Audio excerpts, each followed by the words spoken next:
Between June 2023 and July 2024, a predator stalked the sugarcane fields around Bareilly, Uttar Pradesh. 9 women, mostly 45 to 65, were strangled, often with their own saris, within a 22-25 kilometers cluster.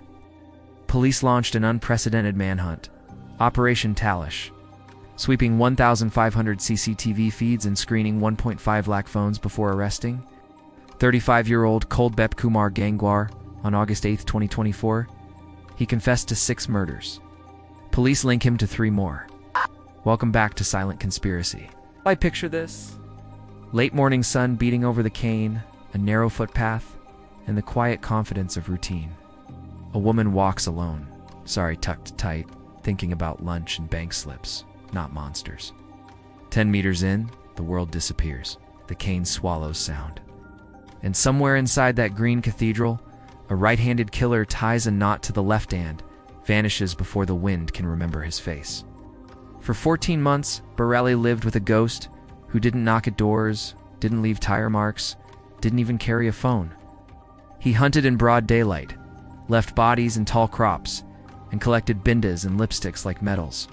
Tonight, who he was, how he was caught, and why the field stayed quiet for exactly 7 months before he returned to kill again. The first body surfaces in June 2023, then another and another. The geography tightens. Shahi, Shishgar, Shurgar villages within a tight radius. The time window is oddly brazen, around midday. The victims are consistent. Women in their late 40s to mid-60s alone, doing everyday work, moving between homes or fields. The signature is unmistakable. Strangulation. It's often using the victim's own sari or dupatta. Clothes disturbed, but post-mortems not confirming sexual assault. In a span of roughly 13 to 14 months, 9 women are killed in nearly the same way. Their bodies found among the sugarcane rows where vision dies before sound does. By late 2023, Bareilly is living an old nightmare with a modern name, a serial killer. Police flood the area, hundreds of officers, road pickets, decoys, and, crucially, cameras. 1,500 existing CCTV feeds are pulled and scrubbed. 600 more are added like a grid over a map that has too much green and too little line of sight. Patrols split between uniform and plainclothes. Sketch artists' work leads from villagers who saw a stranger drifting from farm to farm, avoiding roads, avoiding checkpoints, moving like a rumor. Women stop going alone. Noon becomes unsafe.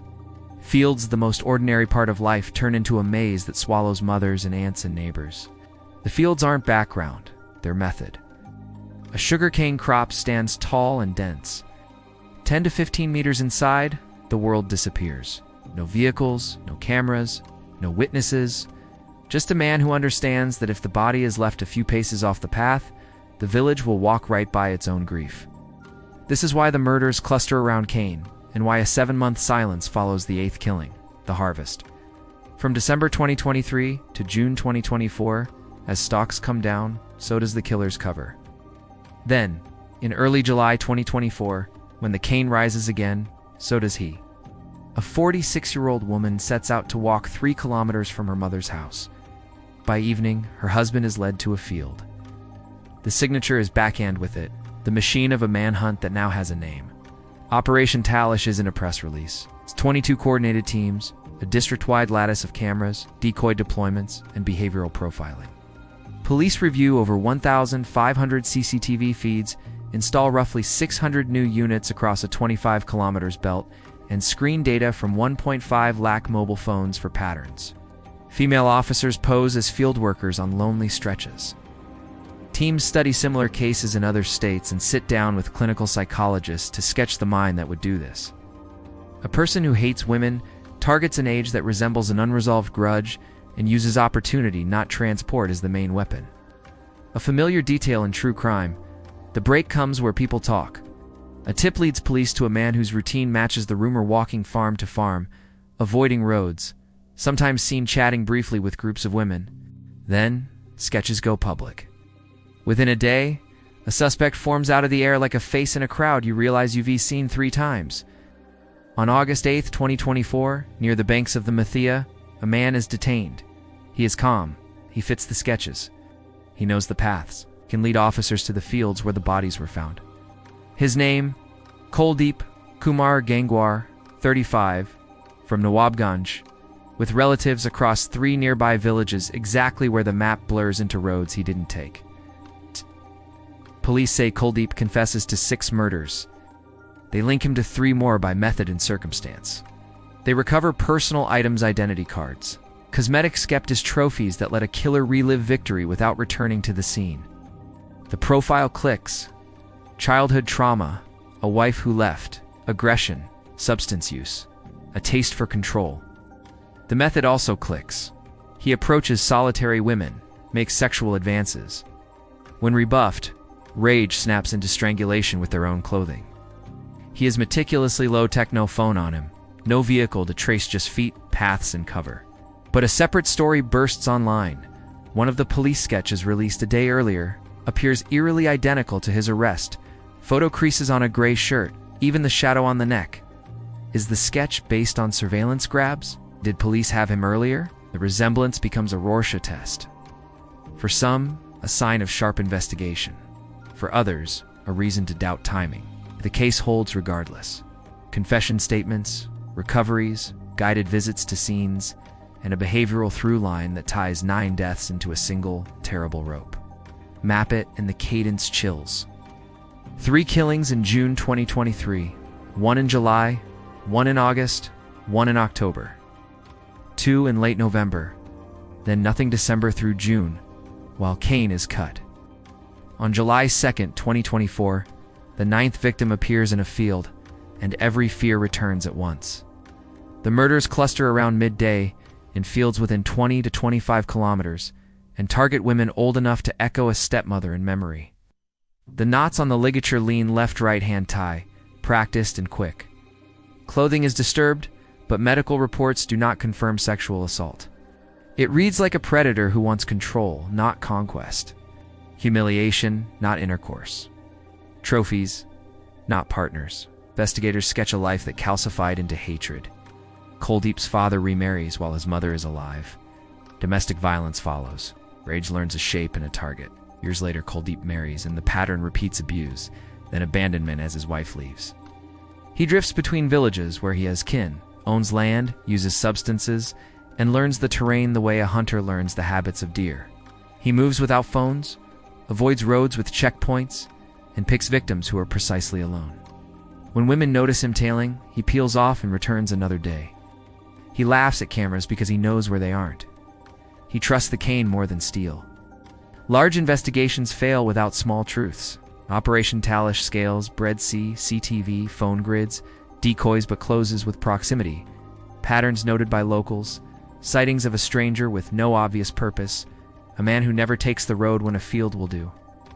The sketches sharpen these whispers into a face. The tip leads to a riverbank. The arrest leads to a walk-through of fields that by then, officers know too well. In court and public opinion, confessions are fragile things. Here, they're stitched to scene knowledge and personal effects. The 7-month silence feels taunting until you put a harvesting calendar side by side with a case file. When the cane comes down, the killer's cloak is cut. Vision returns to the ground. Witness risk climbs. Farmers everywhere. The very thing that made the murders possible, privacy 10 meters in, disappears. The pause wasn't mercy, it was math. And when the green wall rose again, so did the killing. Even with an arrest and a confession, Bareilly lives with questions.